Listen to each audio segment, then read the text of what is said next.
दोस्तों, हम लोग आज के इस वीडियो में सीटेट 2022 के लिए मैथ्स की प्रिपरेशन करना शुरू कर रहे हैं। तो यहाँ से पहला चैप्टर जो होता है नंबर सिस्टम। तो आज हम नंबर सिस्टम का एक टॉपिक डिस्कस करने वाले हैं। तो दोस्तों, नंबर सिस्टम से किस टाइप के क्वेश्चन आते हैं पहले हम उन्हें देख लेते हैं।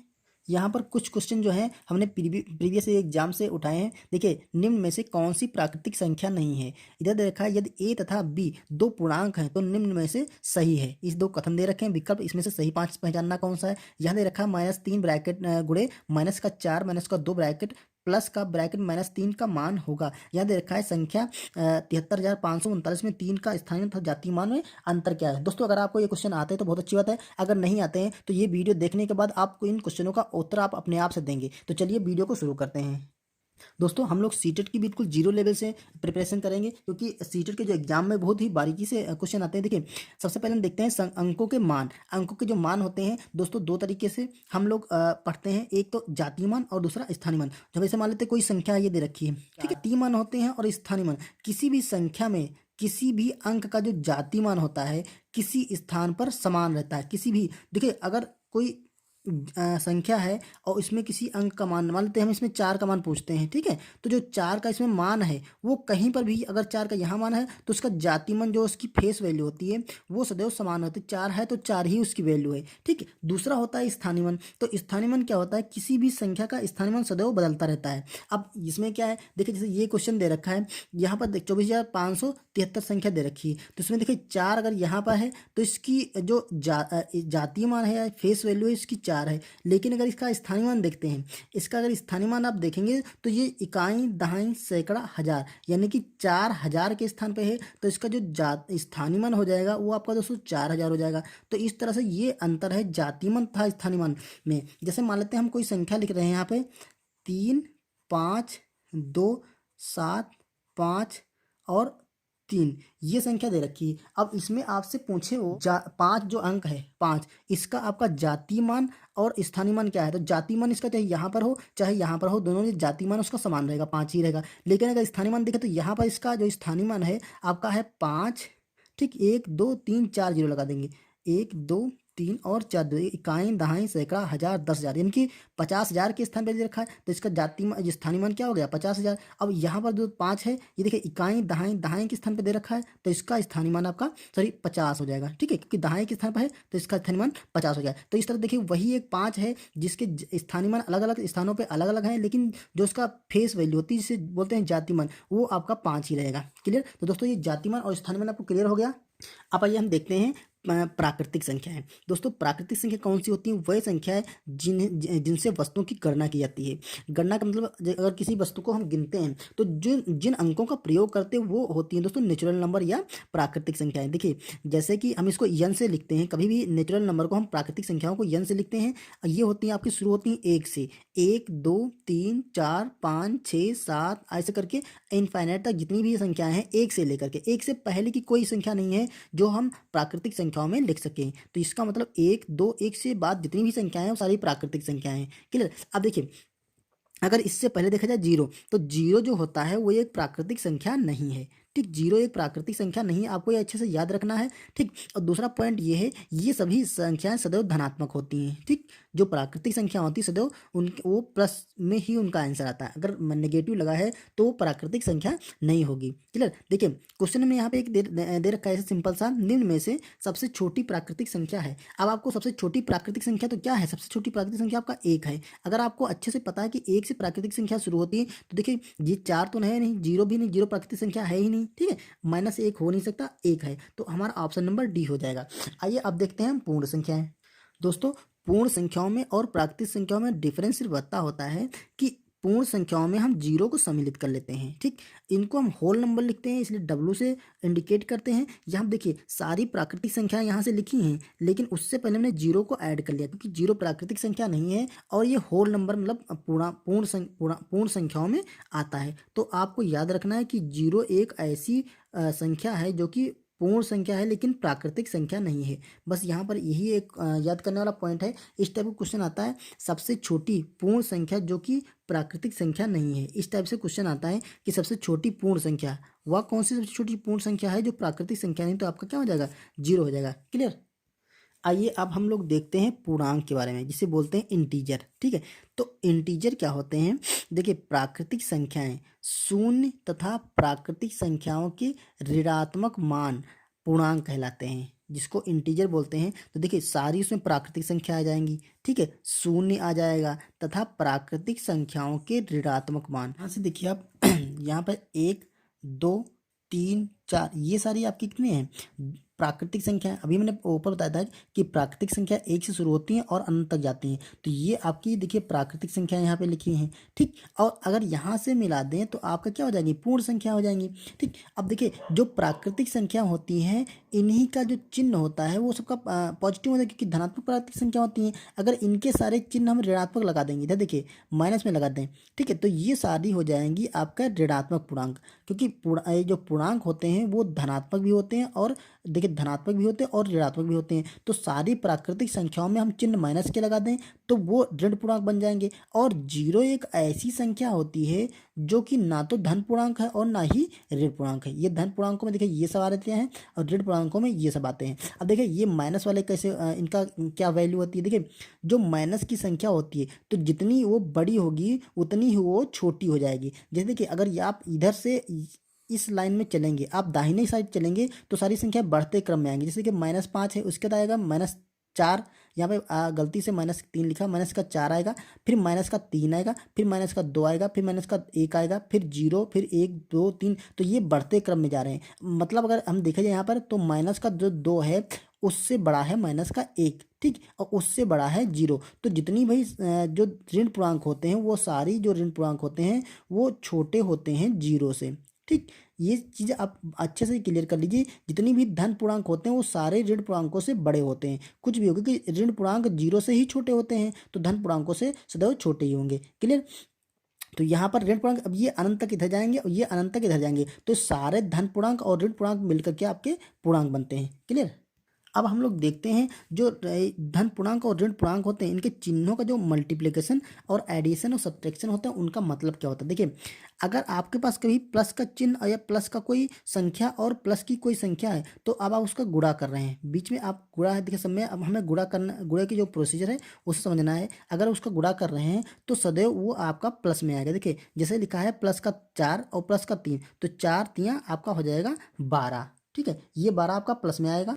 अब दूसरा देखते हैं, अगर चिन्ह माइनस का है, कोई माइनस की संख्या और दूसरी भी माइनस की संख्या, जैसे देखिए यहाँ पर माइनस का 3 दे रखा है और यहाँ पर माइनस का 4 दे रखा है। अगर माइनस का चिन्ह है और आप उनका गुणा करेंगे तो सदैव माइनस और माइनस की गुणा सदैव प्लस में आएगी। ठीक, मतलब अगर समान चिन्ह है तो प्लस में आंसर आएगा। देखिए दोनों यहाँ पे प्लस प्लस थे तो प्लस आया, माइनस माइनस से तो प्लस था।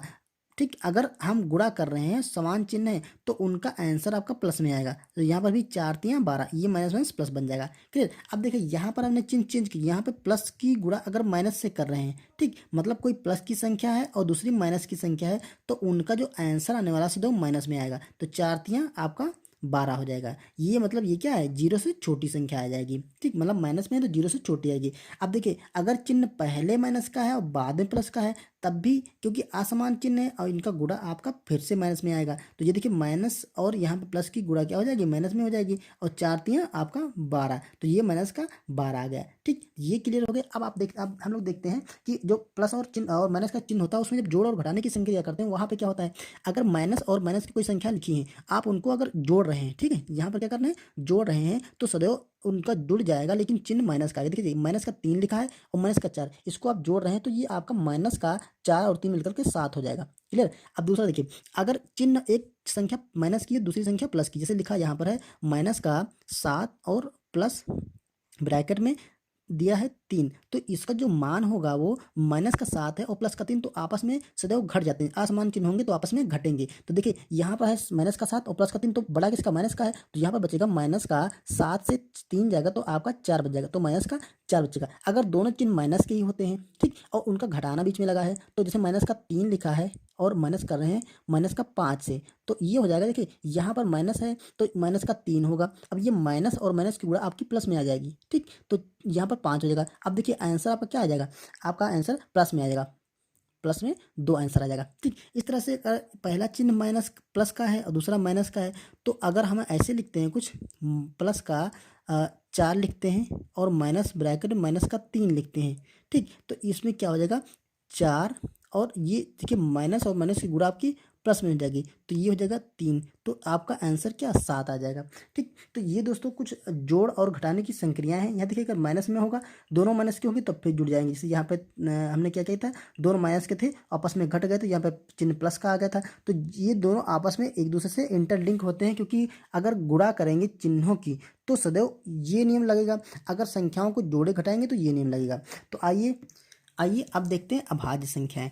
वह संख्याएं जिनका एक व स्वयं के अतिरिक्त अन्य कोई गुणनखंड ना हो, तो वो संख्या क्या कहलाती हैं, अभाज्य संख्याएं कहलाती हैं। देखिए कहने का मतलब इसका ये है कि अभाज्य वो संख्या होंगी जिनके दो गुणनखंड होंगे। जैसे देखिए 3 है, एक ना तो आपकी भाज्य संख्या है और ना ही आपकी अभाज्य संख्या है। तो एक तो आप ध्यान रखिए कि ना तो भाज्य संख्या है ना ही अभाज्य संख्या है। देखिए अभाज्य संख्याओं का नियम ये है कि एक तो उनका एक गुणनखंड होना चाहिए, ठीक, और दूसरा स्वयं होना चाहिए। स्वयं मतलब 3। अब 3 और 1 की आप गुणा करेंगे तो क्या आएगा, ये बराबर आपका 3 हो जाएगा। ऐसे ही से 5 है या 7 है या 11 है, 13, 17, 19, ये कुछ अभाज्य संख्या में ले रखी है। देखिए जैसे 13 है तो आप इसके गुणनखंड करेंगे तो एक तो 1 आएगा, दूसरा 13, 13 एकम 13, मतलब दो गुणनखंड हों, एक और स्वयं, और इसके कोई गुणनखंड आप इन संख्याओं को किसी भी संख्या से काटेंगे तो ये कटेंगे नहीं, मतलब ये अभाज्य संख्याएं हैं, ठीक है, जिनको प्राइम नंबर बोलते हैं। देखिए यहाँ मैंने नोट करके रखा है, एक ना ही भाज्य संख्या और ना ही अभाज्य संख्या। तो ये आपको अच्छे से याद रखना है। कभी क्वेश्चन पूछ लेता है कि निम्न से कौन सी अभाज्य संख्या नहीं है, तो ये ऑप्शन होगा तो आप लगा सकते हैं। दूसरा है सब दो, देखिए दो सबसे छोटी और एकमात्र सम अभाज्य संख्या है। देखिए जितनी भी अभाज्य संख्या है वो सारी विषम अंक वाली होती है, लेकिन दो एक ऐसी संख्या है जो कि सम होते हुए भी एक अभाज्य संख्या है, ठीक, और सबसे छोटी अभाज्य संख्या में सबसे छोटी अभाज्य संख्या है। क्लियर। तो ये अब आपको याद रखना बहुत ही इंपॉर्टेंट है ये, क्योंकि ये कई एग्जाम्स में आ चुका है कि सबसे छोटी सम भाज्य संख्या कौन सी, अभाज्य संख्या कौन सी, ठीक है। तो ये आप याद रखेंगे। अब आइए क्वेश्चन जो हमने शुरू में देखा था, आप देखिए कितनी आसानी से आप क्वेश्चनों का आंसर निकाल सकते हैं। यहाँ पर देखिए पहला क्वेश्चन था निम्न में कौन सी प्राकृतिक संख्या नहीं है, तो हमने क्या बताया था, 0 एक ऐसा पूर्ण संख्या है जो कि प्राकृतिक संख्या नहीं, प्राकृतिक संख्या से तो 1 से स्टार्ट होती हैं, ठीक है। तो अब ये यहाँ पे देखिए 7 भी है 4 भी है, तो 0 एक क्या है, ये एक पूर्ण संख्या है, लेकिन ये प्राकृतिक संख्या नहीं है। तो नहीं पूछ लिया तो ऑप्शन नंबर हमारा बी से हो जाएगा, ठीक। याद रखिए क्वेश्चन नंबर, यदि ए तथा बी दो पूर्णांक हैं, ये क्या है, पूर्णांक है, तो निम्न में से सही है। अब देखिए कोई भी पूर्णांक मिल जाए, अब पूर्णांक कहाँ से स्टार्ट होते हैं, 0 से, 0 1 2 3 4 ये सब। तो यहाँ पर कौन सा कथन सही है, आपको इसमें कैसे पहचानेंगे, कोई भी पूर्णांक ले लीजिए, मतलब हम 3 और 4 लेते हैं, 3 और हमने 4 ले लिया, तो जिसको घटाएंगे तो इधर क्या आने वाला है, देखिए माइनस का 4 बड़ा है 3 छोटा है, तो माइनस का 1 आएगा। क्लियर। अब देखिए इधर वही काम करिए, यहाँ पर बी की वैल्यू 4 रखेंगे और माइनस का आप 3 रखेंगे, घटाएंगे तो क्या आएगा, ये आपका प्लस का 1 आएगा, क्योंकि प्लस का बड़ा है, तो ये दोनों बराबर हैं, ये बराबर नहीं है, अतः ये हमारा ऑप्शन गलत हो जाएगा। दूसरा देखिए ए बटा बी बराबर बी बटा ए, ठीक। तो यहाँ पर मान लेते हैं हम यहाँ पर लिखते हैं 3, यहाँ पर रखते हैं 4, आप कुछ भी मान के रख सकते हैं। देखिए कभी भी बराबर नहीं आएगा, यहाँ पर 4 ऊपर रखेंगे 3 नीचे रखेंगे, क्या ये बराबर है, बिल्कुल नहीं, क्योंकि अंश बड़ा है, हर देखिए अंश छोटा है हर बड़ा है, यहाँ पे अंश बड़ा है हर छोटा है, तो ये दोनों बराबर नहीं है, तो ये भी आपका ऑप्शन गलत हो गया। यहाँ पर देखिए ए गुणा बी बराबर बी गुणा, यहाँ देखिए 3 और हम 4 की गुणा करेंगे तो 4 3 आपका 12 आ जाएगा, इधर 4 और 3 की गुणा करेंगे तो ये 12, देखिए दोनों तरफ बराबर आ गया, तो हमारा ये ऑप्शन सही हो जाएगा। सभी सही है गलत है, तो ये भी क्या हो गया गलत। तो इस तरह से हमारा ऑप्शन क्या हो गया, सी सही हो गया। यहाँ देखिए दे रखा था ये संख्या दे रखी थी, अब हमने जो मल्टीप्लिकेशन का नियम बता, देखिए सबसे पहले हम ब्रैकेट सॉल्व करते हैं, तो यहाँ पर माइनस का 4 है और माइनस का 2 है, तो माइनस के 4 और माइनस के 2 हम जोड़ लेंगे तो कितना हो जाएगा, देखिए माइनस का 3 तो बाहर रखेगा, गुणा है लगा, तो माइनस का 4 और माइनस का 2 मिलकर के माइनस का 6 हो जाएगा, ठीक, प्लस माइनस का 3।